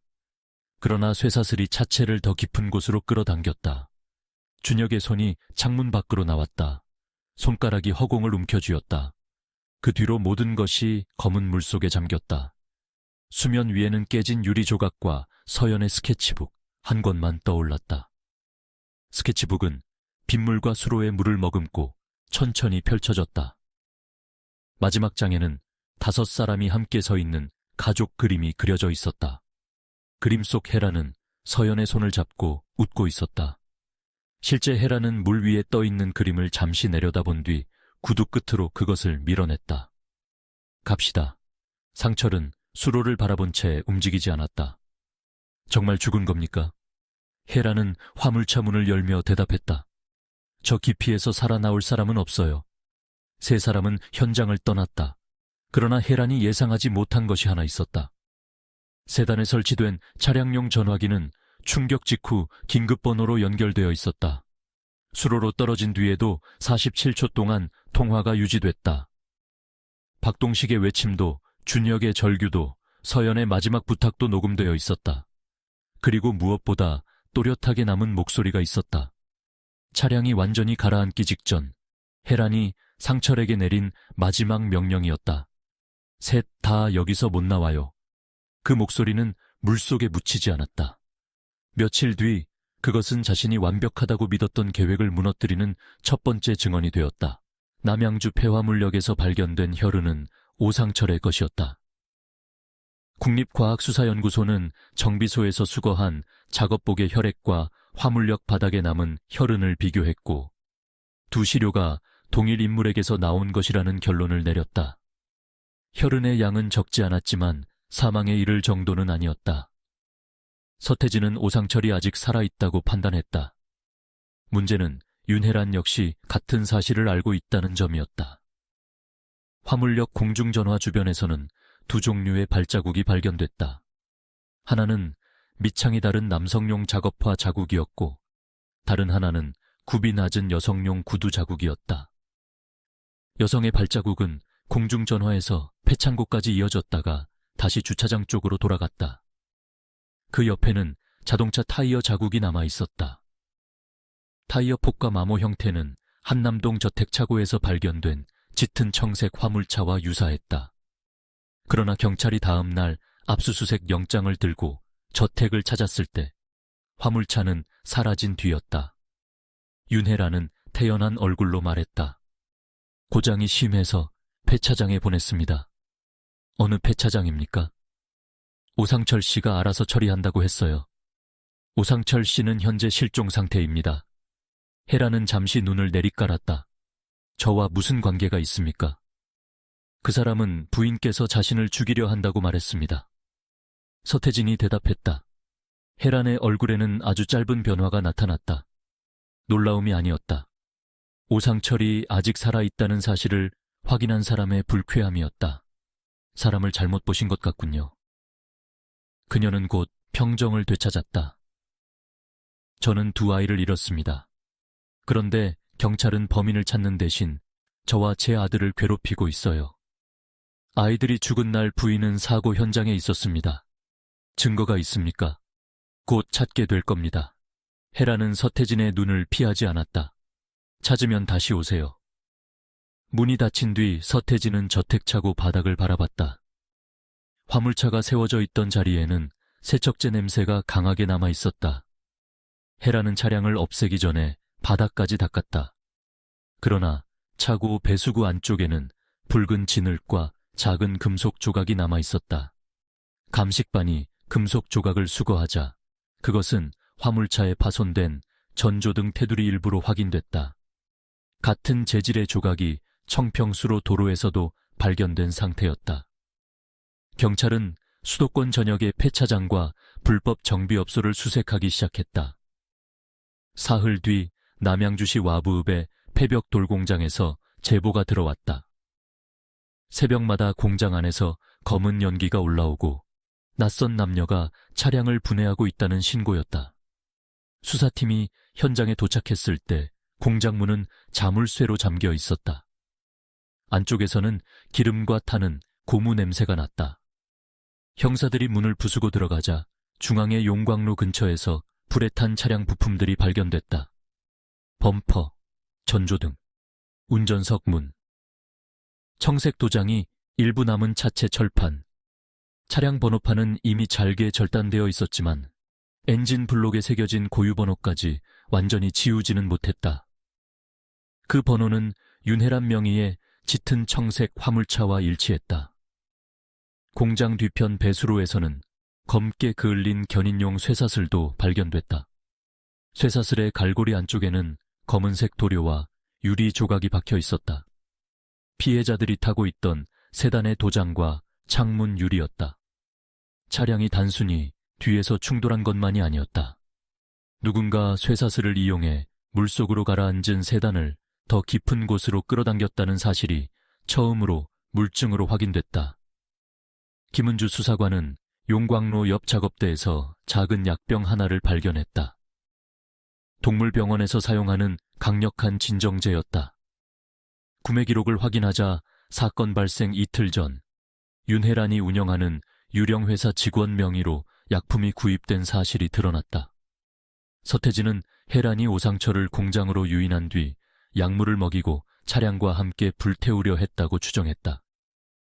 그러나 공장 내부에는 시신이 없었다. 대신 벽 아래에서 피 묻은 붕대와 빈 생수병, 찢어진 남성 셔츠가 발견됐다. 오상철은 이곳에서도 탈출한 것이다. 그가 남긴 흔적은 공장 뒤편 야산으로 이어졌다. 수사견이 따라간 길 끝에는 작은 농기구 창고가 있었다. 문을 열자 안쪽에서 신음소리가 들렸다. 오상철은 건초더미 뒤에 쓰러져 있었다. 옆구리에는 깊은 상처가 있었고 왼쪽 팔은 부자연스럽게 꺾여 있었다. 며칠 동안 제대로 먹지 못한 탓에 입술은 말라 갈라져 있었다. 그럼에도 그는 손 안에 작은 카세트 테이프를 꽉 쥐고 있었다. 구급대원이 테이프를 빼내려 하자 상철은 남은 힘으로 손가락을 오므렸다. 경찰한테만 줘. 서태진이 가까이 다가가 자신의 신분을 밝혔다. 상철은 그의 얼굴을 확인한 뒤에야 손을 놓았다. 그 여자가 모두 죽이려고 했습니다. 그가 말했다. 아이들도, 기사도, 강도현도, 마지막에는 나까지. 오상철은 병원으로 옮겨진 뒤 수술을 받았다. 의사는 생명에는 지장이 없지만 장시간 조사는 어렵다고 말했다. 경찰은 그의 상태가 안정되기를 기다린 뒤 최소한의 질문만 진행했다. 윤혜란과 언제부터 알고 지냈습니까? 태성건설 차량을 수리하면서 알았습니다. 처음에는 돈만 빌려준다고 했어요. 상철은 도박빚으로 사채업자들에게 쫓기고 있었다. 혜란은 그의 빚을 모두 갚아주고 추가로 1억 7천만 원을 주겠다고 약속했다. 대신 가족 차량의 문을 고장내고 청평구도로에서 세단을 수로로 밀어야 했다. 사람을 죽이라는 말은 처음부터 들었습니까? 상철은 눈을 감았다. 들었습니다. 병실 안이 조용해졌다. 그런데도 받아들였습니까? 사고처럼 보일 거라고 했습니다. 차가 떨어지면 충격으로 모두 죽을 거라고. 나는 그냥 차만 밀면 된다고 생각했습니다. 서태진의 목소리가 차갑게 변했다. 차 안에서 사람들이 살아있는 걸 봤지 않습니까? 상철의 턱이 떨렸다. 봤습니다. 그는 청평수로에서 있었던 일을 다시 설명했다.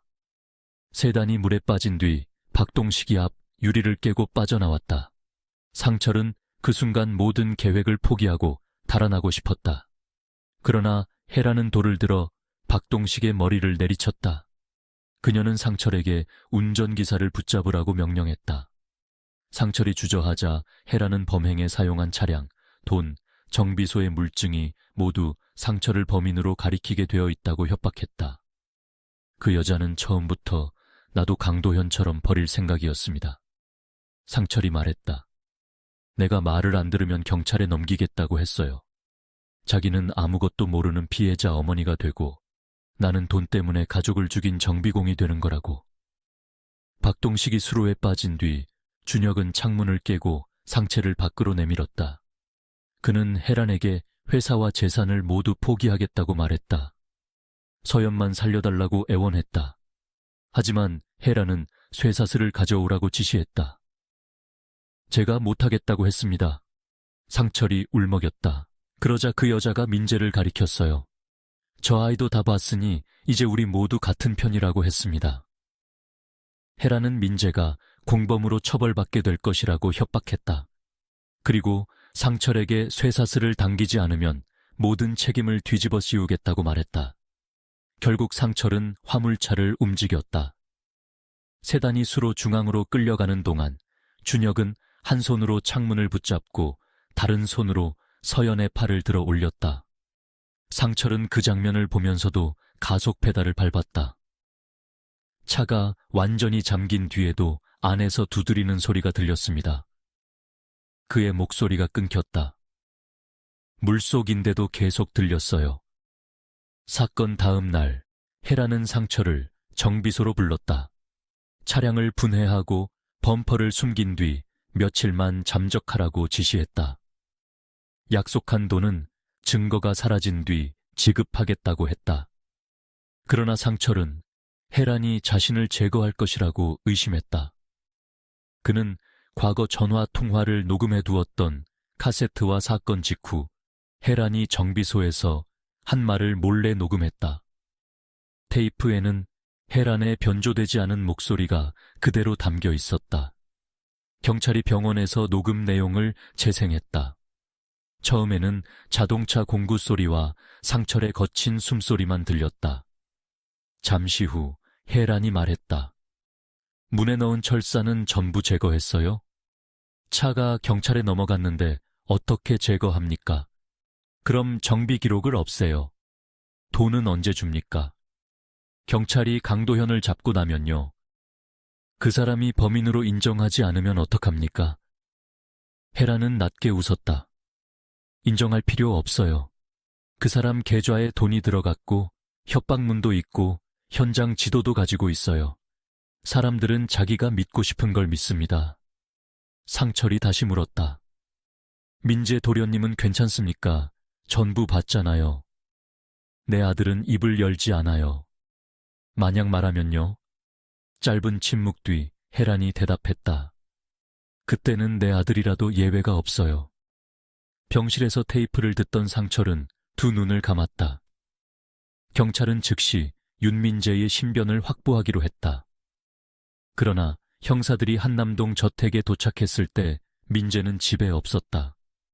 혜라는 아들이 충격을 받아 지방 친척 집으로 내려갔다고 주장했다.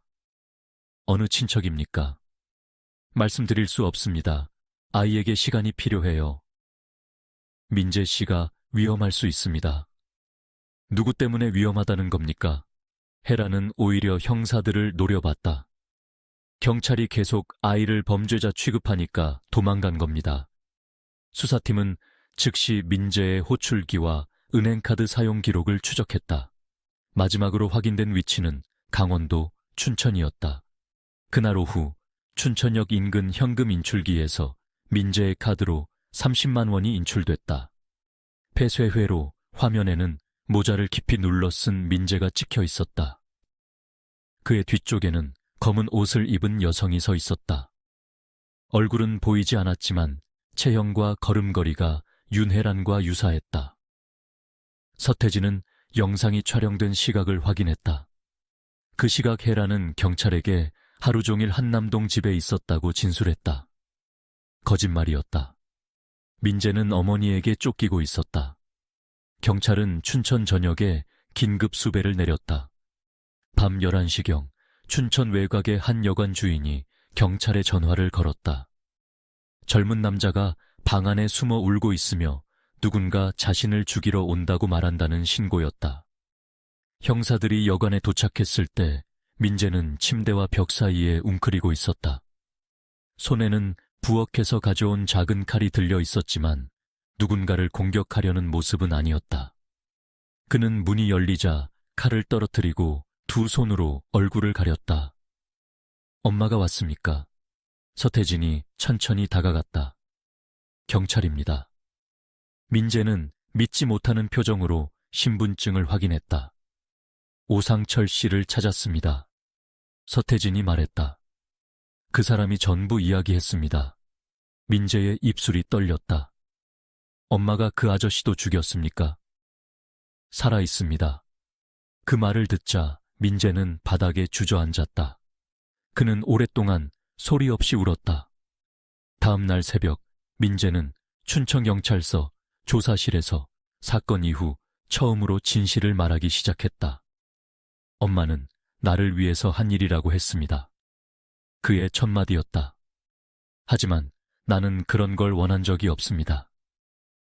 민재는 사고 당일 화물차 뒷좌석에 타고 있었다고 인정했다. 그는 충돌 과정도 박동식이 물에서 빠져나온 모습도 혜란이 그를 다시 수로에 밀어넣는 장면도 모두 봤다. 무엇보다 준혁이 자신에게 도움을 요청하던 순간을 기억했다. 형이 나를 봤어요. 민재의 두 손이 심하게 떨렸다. 창문 밖으로 한 손을 내밀고 내 이름을 불렀습니다. 경찰에 전화해달라고 했어요. 민재는 당시 휴대전화를 꺼냈다. 번호도 눌렀다. 하지만 혜란이 전화기를 빼앗아 물속으로 던졌다. 내가 다시 주워서 전화할 수도 있었어요.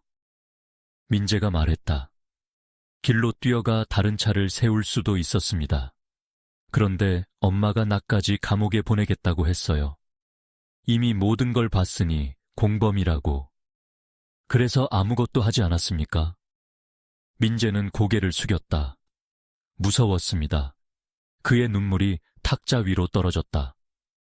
차가 잠길 때 서연이가 계속 엄마를 불렀어요. 그런데 마지막에는 엄마가 아니라 내 이름을 불렀습니다. 서태진은 아무 말도 하지 않았다. 민재는 재킷 안쪽에서 작은 물건 하나를 꺼냈다. 물에 젖었다가 마른 종이 조각이었다. 청평수로에 떠있던 서연의 스케치북 마지막 장 일부였다. 가족 5명이 그려진 그림에서 물에 번지지 않고 남은 것은 서연과 민재의 손 부분뿐이었다. 민재는 사건 당일 현장을 떠나기 전 몰래 그것을 주었다. 이걸 볼 때마다 그날 소리가 들립니다. 그가 말했다. 엄마는 내가 입을 열면 모두 끝난다고 했어요. 하지만 이미 그날 끝났습니다. 민재는 고개를 들어 서태진을 바라봤다. 전부 말하겠습니다. 그날 오전 8시 10분. 경찰은 윤혜란에 대한 체포영장을 신청했다. 증거는 충분했다. 강도현에게 범행을 제안한 녹음, 유령회사를 통한 자금 세탁, 오상철의 진술, 불에 탄 화물차, 견인용 쇠사슬, 차량 문을 고정한 정비 기록, 민재의 목격자 진술, 그리고 물속에서 녹음된 서연의 마지막 구조 요청.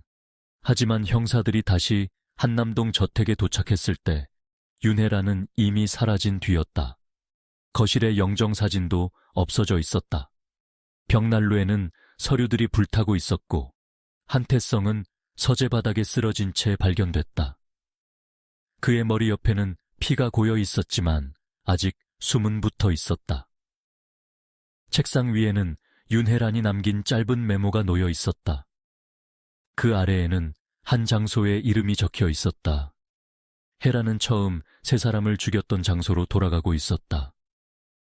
그리고 그녀의 차 안에는 준혁과 서연의 영정사진, 휘발유 2통, 한태성의 새 유언장 원본이 실려 있었다. 1998년 10월 24일 오전 9시 16분 윤혜란이 몰고 있는 검은색 승용차는 청평 제17수문으로 향하는 구도로를 빠르게 달리고 있었다. 비는 내리지 않았지만 하늘은 잿빛 구름으로 뒤덮여 있었다. 며칠 전 폭우로 불어난 수로는 아직도 거칠게 흐르고 있었고 강한 바람이 도로 위에 젖은 낙엽을 휘몰아쳤다. 차량 뒷좌석에는 한준혁과 한서연의 영정사진이 놓여 있었다. 사진 위에는 휘발유통 2개와 한태성의 새 유언장 원본이 얹혀 있었다. 혜란은 핸들을 잡은 채 계속 중얼거렸다. 처음부터 내 것이었어. 그녀의 손등에는 마른 피가 묻어 있었다. 한남동 저택을 빠져나오기 전 혜란은 자신을 막으려던 남편 한태성의 머리를 청동 장식품으로 내리쳤다. 태성은 서재 바닥에 쓰러졌지만 죽지는 않았다. 혜란은 그가 살아있는지 확인하지 않았다. 그녀에게 중요한 것은 유언장을 없애는 일이었다. 준혁과 서연이 죽었는데도 새 유언장이 법적으로 효력을 가질 경우 일부 재산은 2사람의 명의로 설립된 재단이나 친척들에게 넘어갈 수 있었다. 민재가 모든 것을 상속받게 만들려면 문서 자체를 없애고 남편에게 새로운 유언장을 작성하게 해야 했다. 그러나 민재는 어머니에게서 도망쳤다. 오상철도 살아남았다. 강도현은 녹음 테이프를 경찰에 넘겼다. 혜란이 계획했던 모든 것이 무너지기 시작했다. 그래서 그녀는 처음 범행이 완성됐던 장소로 돌아가기로 했다. 그곳에서 영정사진과 유언장을 불태우고 자신이 남긴 마지막 흔적까지 수로에 버릴 생각이었다. 경찰은 혜란의 차량 번호를 전국에 긴급 수배했다. 서태진은 김은주와 함께 청평으로 향하는 경찰차 안에서 무정이를 붙잡고 있었다. 용의 차량이 남양주를 통과했습니다. 청평 방면 국도로 진입 중입니다. 무전이 들어왔다. 차량 안에 인질이 있습니까? 확인되지 않았습니다. 서태진은 잠시 눈을 감았다. 한태성은 병원으로 옮겨져 응급수술을 받고 있었다. 생명에는 지장이 없다는 보고가 들어왔지만 의식을 되찾지는 못했다. 민재는 경찰의 보호를 받고 있었다. 혜란이 데리고 간 사람은 없었다. 하지만 서태진은 오히려 그 점이 더 불안했다. 궁지에 몰린 혜란이 누구를 해칠지 예측할 수 없었다. 그녀는 자신의 아들조차 입을 열면 제거하겠다고 말한 사람이었다. 청평 제17수문에 도착했을 때 혜란의 차량은 이미 도로 한쪽에 세워져 있었다. 트렁크는 열려 있었고 휘발유 냄새가 바람을 타고 퍼졌다. 수문 아래에는 검은 물이 거세게 소용돌이치고 있었다. 경찰은 도로 양쪽을 봉쇄했다. 서태지는 방탄조끼 위에 외투를 걸치고 천천히 수문 쪽으로 내려갔다. 혜란은 콘크리트 난간 위에 영정사진 2장을 세워두고 있었다. 사진 주변에는 찢어진 유언장 종이들이 흩어져 있었다. 그녀는 한 손에 휘발유통을 들고 다른 손에는 라이터를 쥐고 있었다. 윤혜란 씨, 서태진이 불렀다. 혜란은 고개를 돌리지 않았다. 더 가까이 오면 불을 붙이겠습니다. 그 문서를 태운다고 달라지는 것은 없습니다. 다 달라져요. 혜란이 대답했다. 서류가 없으면 아무도 증명하지 못해요. 준혁이가 후계자였다는 것도, 서연이에게 건물이 돌아가기로 했다는 것도. 복사본이 있습니다. 혜란의 어깨가 움직이지 않았다. 변호사 사무실에도 있고 경찰에도 있습니다. 그녀는 잠시 침묵했다. 바람이 영정사진에 걸린 검은 리본을 흔들었다. 거짓말. 유언장보다 더 중요한 증거도 있습니다. 오상철 씨가 살아 있습니다. 혜란의 손이 미세하게 떨렸다. 강도현 씨의 녹음도 확보했습니다. 민재 씨도 모든 것을 진술했습니다. 이번에는 혜란이 천천히 몸을 돌렸다. 그녀의 얼굴에는 며칠 동안 잠을 자지 못한 흔적이 역력했다. 눈은 충혈되어 있었고 입술은 갈라져 있었다. 민재가 무슨 말을 했습니까? 사고 당일 본 것을 전부 이야기했습니다. 그 아이는 겁이 많아요.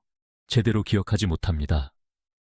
준혁 씨가 도움을 요청했다는 것도 기억하고 있습니다. 서연 씨가 마지막에 민재 씨의 이름을 불렀다는 것도요. 혜란의 표정이 일그러졌다.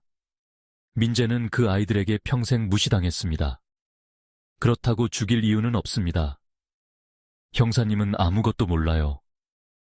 혜란이 갑자기 목소리를 높였다. 그 집에서 나는 언제나 2번째였어요.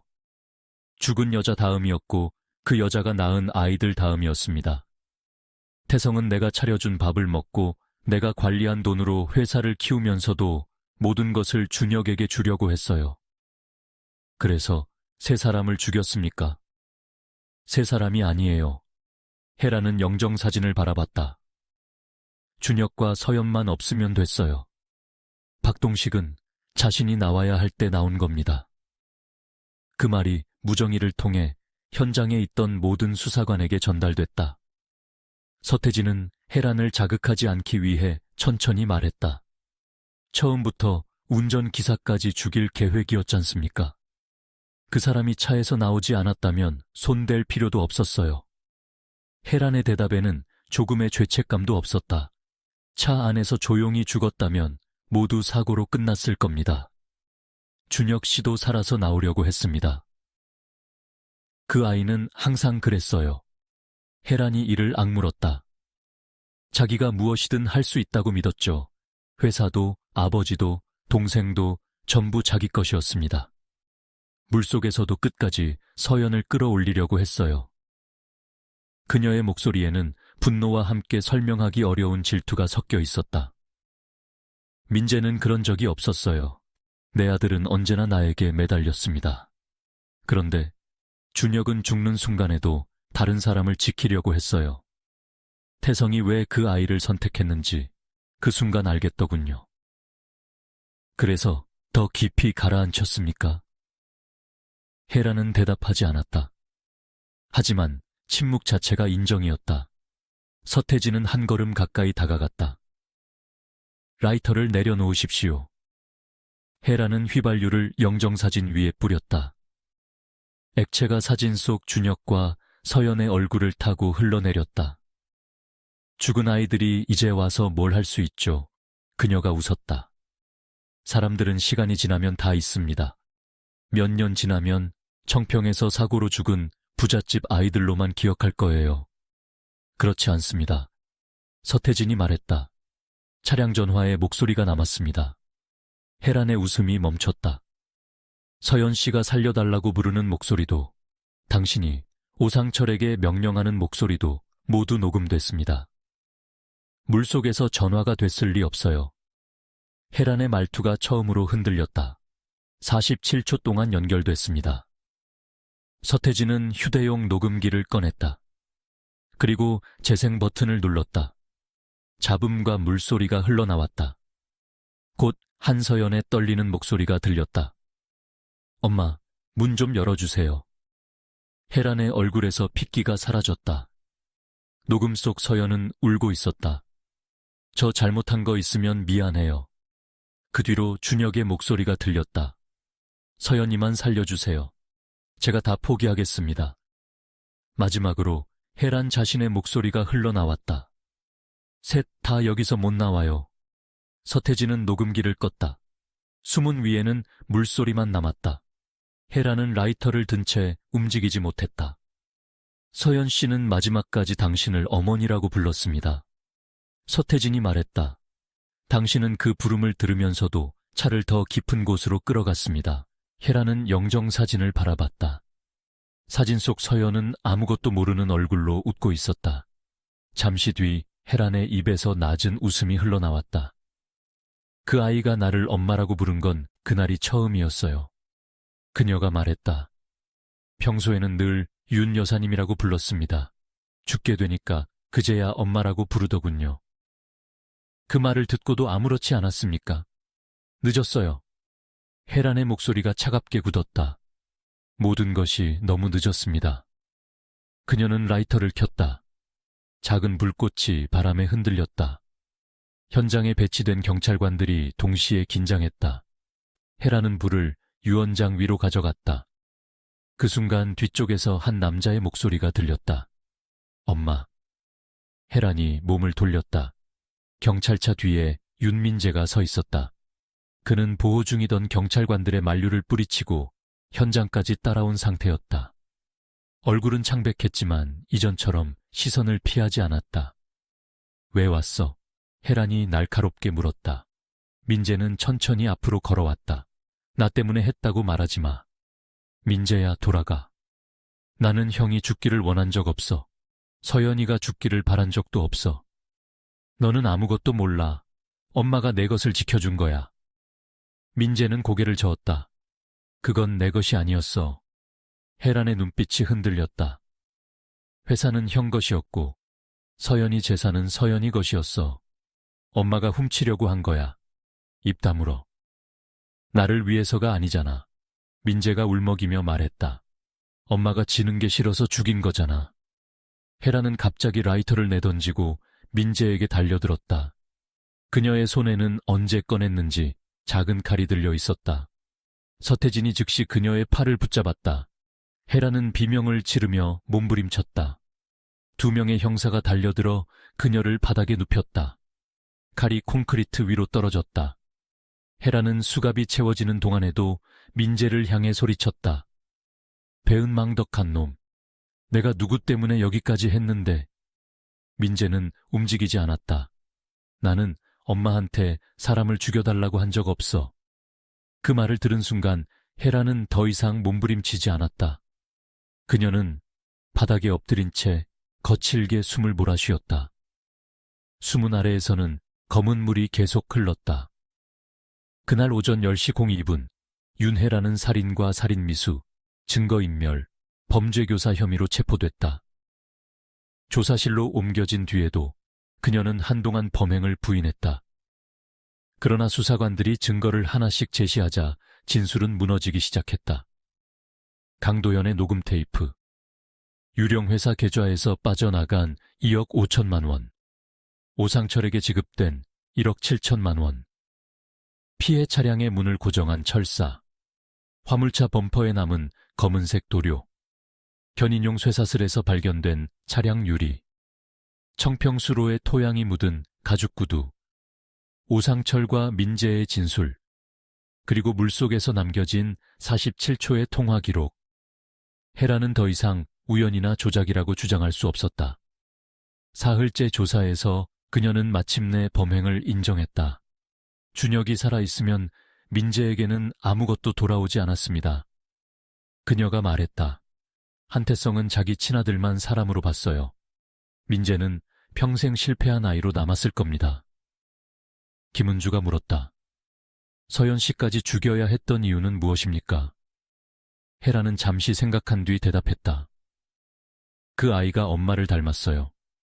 그게 이유입니까? 집 안을 걸어 다닐 때마다 죽은 여자가 다시 살아난 것 같았습니다. 혜라는 서연이 친어머니의 그림을 그리거나 사진을 꺼내놓을 때마다 자신이 침입자처럼 느껴졌다고 말했다. 처음에는 두 아이를 해외로 보내거나 상속을 포기하게 만들 생각이었다.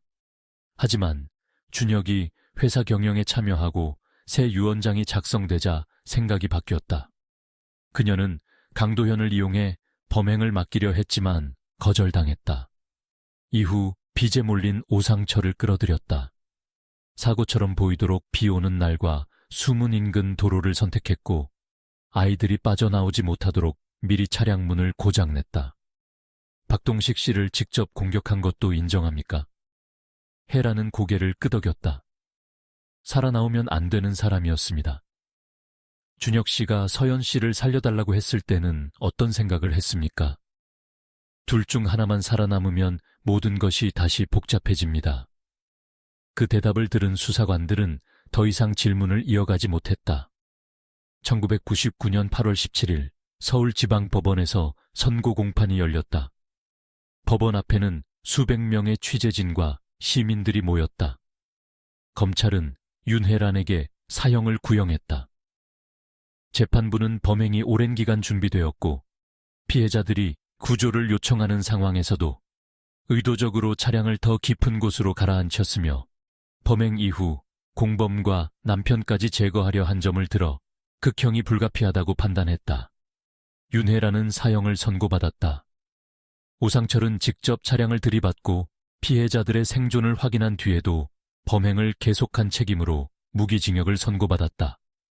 강도현은 살인 계획을 제안받고 계약금을 수령했지만 실제 범행을 거부하고 수사에 결정적인 증거를 제공한 점이 인정됐다. 그는 범죄 계획을 즉시 신고하지 않은 혐의와 불법 자금 수수 혐의로 별도의 처벌을 받았다.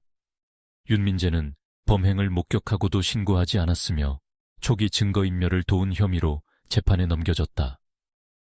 재판부는 어머니의 위협과 강압을 인정했지만 세 사람을 구할 기회를 외면한 책임까지 사라지는 것은 아니라고 판단했다. 선고가 끝난 뒤 혜라는 방청석의 민재를 바라봤다.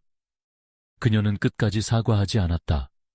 네가 입만 다물었으면 모든 것이 내 것이 됐어. 민재는 눈물을 흘리면서도 고개를 저었다. 그날 물속에 가라앉은 건 형과 서연이만이 아니야. 그가 말했다. 엄마와 나도 그날 끝났어. 한태성은 수술 후 목숨을 건졌지만 다시 회사로 돌아가지 않았다. 그는 태성건설의 지분을 매각하고 자녀들의 이름을 딴 장학재단을 설립했다.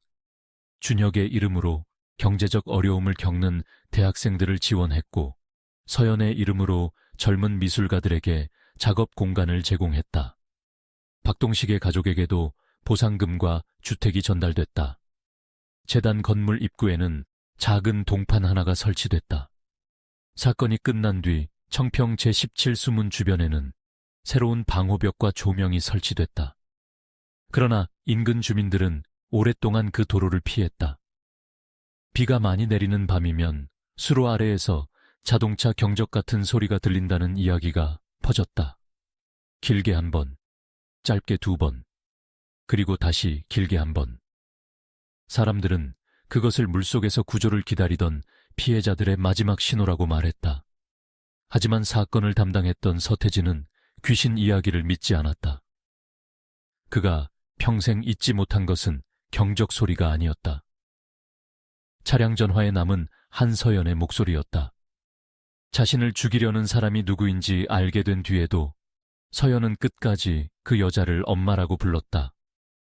그리고 물 위에 서 있던 윤혜라는 그 부름을 들으면서도 손을 내밀지 않았다. 그녀는 그저 차가 완전히 가라앉을 때까지 바라봤다.